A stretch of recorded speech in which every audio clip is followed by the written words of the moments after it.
What's going on, 59 friends? Ironcane here as one of your hosts for your weekly dose of Gacha news. For this week's episode, we got some pretty beefy stories talking about new updates, anniversaries, collaborations, and new releases as well. A lot of new games were announced recently at Gamescom, but who cares, right? We're here for the gachas. Sit back, relax, and as always, if you enjoyed the video, feel free to leave it a like, comment down below what you're most looking forward to this fall, and subscribe to stay in the know of everything we do here at 59.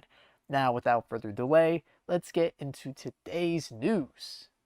Time has flown by and Genshin Impact is already nearing its first anniversary. Like, seriously, does anyone else feel like the game just came out? Where's the year gone?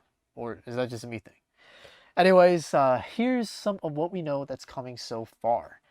In terms of anniversary events and rewards, the passage of the clouds and stars was shown off during the game's 2.1 update livestream. It was described as a login event in which players can collect 10 intertwined fates, which is enough for a multi, and other goodies like more and upgrade material. They also showed in the 2.1 livestream that players will be able to earn 2,270 Primo Gems and 10 more intertwined fates. It's also worth mentioning that the anniversary will take place during the Moonchase Festival, which I'll briefly go over.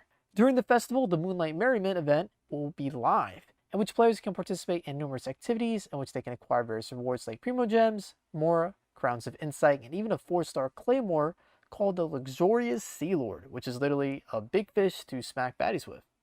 Not only that, according to the leaks from Project Celestia, every playable Wei character is expected to make an appearance during the Moonlight Festival with fully voiced dialogue.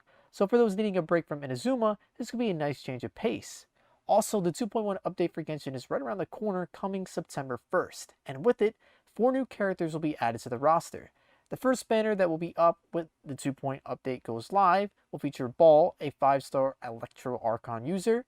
The other new character coming on the banner is Kuju Sara, an Electro Bow user. Then on the second banner coming a little later, Kokomi, a 5-star Hydro Catalyst user, who may or may not be waifu material, will become summonable as well. And lastly, Alloy will be the last character coming, so will be available for PlayStation users first when the 2.1 update goes live, with everyone else receiving her in the 2.2 update coming in the next couple weeks or so. For characters, that's all that we know that's coming at this point for the 2.1 update. But if you'd like to get more information about the whole update involving fishing, new bosses, events, and locations, please refer to the links in the description below. Last thing, at Gamescom, nothing new was announced in terms of game content, but it was announced that there will be a Genshin concert on October 3rd. So if you really dig the music, why not check it out? And who knows, maybe there'll be a new announcement during it as well, but I wouldn't hold your breath for that. Genshin Impact is available for PS4, PS5, PC, as well as mobile devices worldwide. Counterside just hit the big 100 in days live since launch, and you know what that means, free stuff. Yesterday, Onward players will get a free 10 times consecutive pull as a login bonus until the 14th of September. Beyond that, there will be 2 new events during the celebration as well. In Left Behind Alone, players will have a new event episode, missions, and a shop to sink their teeth into. In the 100-day celebration event, there will also be missions to tackle, but this one features crafting material drops, so if you're in need of resources, this event is for you. Other additions for the celebration include a new operator system, Sigma probability up for recruitment, this game's version of summoning, new operator recruitment, Wedding March skins for Sigma, Kathy Wade, Mia, Zhao Lin, and new sales in the shop, and more. If you'd like to check out the full list of what's coming during the 100-day celebration, please look in the description below for more details. Also, if you're unfamiliar with Counterside, it was Nolar and Iggy's addiction for a while, so check out the video they did on the channel if you're interested in seeing what it's all about. Counterside is available on Android and iOS devices for JP, CN, and SEA, with the SEA version being basically the global version since it has English translations. I would download that version if you're interested on the global side. Now let's talk about some collaborations. First up we have Last Cloudia, which will be having a crossover event with Nier Automata under the name Granzelia Descent starting today. There will be 3 new units coming, all which have their own unique pixelized sprites, 2D character art, and voice dialogue from the original actors. One of the new units featured is the android waifu 2B. Her special attack is called Dragon Dance, and when activated, she orders her pods to bombard the enemy and deal a vicious combo.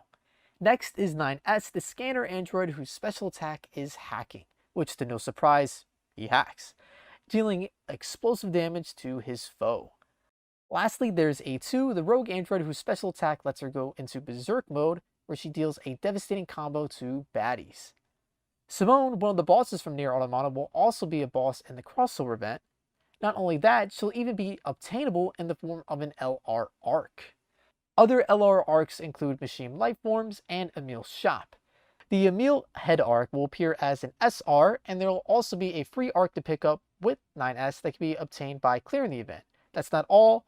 Players also have the opportunity to participate in 3 different giveaways. In the first giveaway, 10 people have the chance to win a $25 gift card for the mobile store of their device. To enter, follow the official Last Cloudia Twitter page or its Facebook page, then retweet or share the promotional post. In the second giveaway, 31 participants have the chance to win some rewards by completing various missions on the giveaway's corresponding webpage. By doing the missions, you could win one of the following prizes. The first prize, available for only one person, is the exclusive collab canvas print. The second prize, available is for 20 people, which is 10 tickets. And the last prize for 10 people is 1,000 crystals. The third giveaway will have only 5 winners. 3 of the 5 will get the Nendoroid 9S, 1 will get 2B, and the other will get a 2.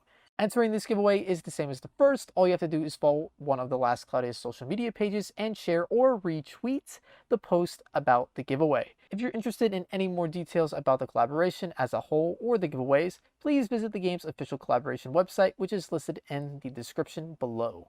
Last Cloudia is available on Android and iOS devices for JP, CN, and global. And don't worry, this collaboration is for global as well. In other collaboration news, SINoALICE will be having a crossover event with Gems Company, which also launches today on global. Not too much information was available as of writing this, but the JP version had this same crossover a while ago, so it should be safe to assume that they would operate the same way, or at least in terms of what characters are coming. Looking at the JP version, Hinaka Hoshino was available as a login bonus, and by completing the collaboration quest Idle Disaster, players would acquire medals, which could be exchanged for a plethora of rewards. Also, if players cleared Chapter 10 of the event on normal, they'd unlock costumes for Hinaka. All other collaboration characters were available in the Gacha, and on the banner, the drop rates for SS units were multiplied by 3 on the 5th step. The featured summonable units on the banner were Idle Alice, Idle Rapunzel, and Idle Sleeping Beauty. On the global side, they did reveal a collab special where players could be rewarded with 300 Twilight Crystals, provided the corresponding campaign post hits 6,000 interaction points. Points are gained by retweeting, liking, and commenting on Twitter and Facebook. The campaign ends today at 9 p.m. Eastern Time, so depending on the time this episode airs, the goal may have already been hit. SINoALICE is available on Android and iOS devices for JP, CN, and global. Revive Witch by Yostar Games is now up for pre-registration. If you're unfamiliar with the title, the game is a pixel art mobile RPG that features 3D lighting, basically in a similar style to Octopath Traveler, but for mobile. In Revive Witch, players start their adventure in the chaotic chronospace, unveiling mysteries of the world's interlacement in the process. In the world, there will be a multitude of puzzles to complete, changing as the areas do. For combat, it will be in a real-time battle system, and by mastering the power of order and chaos, players will be able to defeat their enemies. If any of this sounds interesting, the game is up for pre-registration right now, and if it reaches 100,000 registrations, players will receive an SSR healer doll called Warp Him Senecia. They'll also get a 1 large soul, which gives a free multi, 5 soul cryolite, 150,000 mana, and 2 stamina exilers. Revive Witch is currently up for registration for global on both Android and iOS devices. Speaking of global games up for registration, add Final Gear to that list. This game is described as an all-new strategic RPG game featuring mechs and maidens. The game features fully customizable mechs with millions of possible outcomes, components to collect by clearing stages, which are used to build more powerful mechs, 100 different pilots to collect, each with their own unique abilities and personalities that are fully voiced, and even buildable rooms like hangars, research labs, and more that come with their own perks and bonuses under base building. For gameplay, make sure to focus on your lineup based on the terrain and the enemy's lineup to ensure that your mission will be a successful one. If the game sounds at all interesting to you, Final Gear is currently up for pre-registration on global for Android and iOS devices. And for my last story, Marvel Revolution released yesterday worldwide. We've covered this game a good bit in previous episodes, so I'll give a brief rundown on the game. It's an open world action RPG on mobile that features massive areas to explore with your favorite Marvel heroes. For the story, the player must join Omega Flight's mission in saving Primary Earth from the threat of convergence. Basically, a bunch of different worlds are caving in on Earth and you gotta stop the bad guy. There will be loads of customization options in store with costumes, some of which have never even been seen before in any other Marvel IP games. Each character will have their own unique moveset all in real time, whether you prefer to fight in the air or on the ground, choose the way you like to dispatch the enemy. Since the game is pretty intensive, it is recommended that users play the game on a Galaxy S10 or higher, and the same goes for the iPhone 10 and up. Marvel Future Revolution is available now on Android and iOS devices, as well as PC via BlueStacks. That wraps things up for me, as I'm writing this Gamescom just finished up, and I was really hoping they showed something big for Genshin, and not really. Well, I guess I lucked out because the Genshin story was pretty long already, but anyways, time to throw things over to my guy Sly. Take it away, man. Thanks, Iron. And yes, I do agree time is flying by for Genshin. I do hope the anniversary shifts out to be quite exciting. Anywho's, let's wrap up the news this week. So remember last week how I mentioned we would cover any further news pertaining to the Yu-Gi-Oh! Collab for Puzzle and Dragons? No official date confirmed, but it will be soon, and we will cover the news here on the Gacha News segment for 5/9, so be sure to stay tuned for further information. Yeah, well, it's here. Do not fret, it only started 2 days ago, so you have 2 weeks to enjoy the collab. So now that the collab is here, let's go over any new additions added. Since we covered the Yugi last week, he will be excluded from this. As a disclaimer, we will only be covering important parts of this collab as it would be very time consuming, and at that point, we would just have to make a whole separate video. Starting off the new content, we have Maximilian Pegasus. Pegasus is a Dark Light attribute monster who will scale your HP and recovery based on the number of balanced or devil type monsters on your team. When he is transformed, yes, he transforms, he will also scale with god type monsters in addition to balanced and devils. While he doesn't give a shield, similar to Yugi, still big Sag by the way, the HP you can have with a stacked team can reach in the 700,000, so tanking should not be an issue. Moving on to the next card we will cover is a very iconic monster, the legendary Exodia. When you first summon Exodia, no, I do not mean in a duel, I meant from the collab egg machine, he will be obtained as Exodia the Forbidden One, aka only his head. While the head is a weapon assist in and of itself, you can farm up the event dungeon to acquire exchange materials to trade for the other 4 pieces of Exodia. Once you farm up each one, you can then evolve the head into the fully fleshed out Exodia. Exodia is a light dark attribute monster and has 5 cross combo awakenings, meaning the more cross combos you make, the more damage he will be dishing out.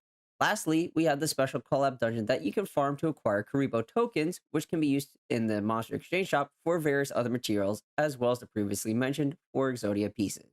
The event ends on September 5th, so enjoy and farm the event while you can. If you wish to read further or more on this event, please check the description for the link to this article. Moving on to Grand Cross. Yes, Grand Cross. When was the last time we covered that? For the new dev notes that Coop has provided, we will be receiving some new updates as well as possible event changes. So let's see what Netmarble has given us, besides an obscenely busted unit. Looking at you, Ludo Margaret. We are getting Chapter 2 for the Ragnarok story event. With the live stream that took place, we received info for 2 new units, Brynhildr and Deanne. First, let's go over Brynhildr's kit.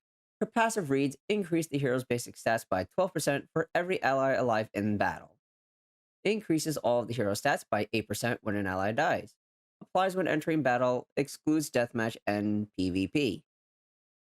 And judging by her 3 skill cards, ultimate included, she is very single target centric. Her first skill deals detonate damage to an enemy, and her skill 2 will deal power strike to one enemy. Lastly, her ult deals up to 735% damage to a single enemy and will heal all allies by up to 80% of damage dealt. Well, that would explain why she's a single target. That's quite the ultimate ability. Moving on to DN, she is very PvP focused. Her passive reads, in PvP, removes up to 3 buffs and debuffs on the enemy when the hero uses a skill. For each buff or debuff removed, increases damage dealt by 40%. Applies before skill activation. Wow. Okay. And she's green. Netmarble is trying to combat Little Margaret without making an entirely new OP busted unit that will then need another counter. As usual with new units, they receive new cosmetic sets, first on sale for money, then for gems in 2 weeks. There will also be a new boss to take on called Demonic Beasts. These are classified as ultra challenging content, where team compositions and strategies will be required, meaning you cannot go burr with one unit, even though I have a feeling the community will figure out a way to pull it off. Lastly, we are getting the 6th tier for Super Awakening. Hooray! Cries in absolute depression. As with the last Super Awakening update for Tier 5, all players will receive 100 Super Awakening coins to ease the burden of Super Awakening characters further. Even though Tier 6 on a 6/6 unit is 15 coins, more than likely, so that's only 6 units that can go from Tier 5 to Tier 6 if they are already 6/6. More information can be found in the full dev notes and the patch notes listed in the description. That is all for this week's Gacha News. I'm your co-host Sly, signing us off here at Fire9 Gaming. Have a fantastic weekend, everybody, and please enjoy the 350 million download celebration on Dokkan.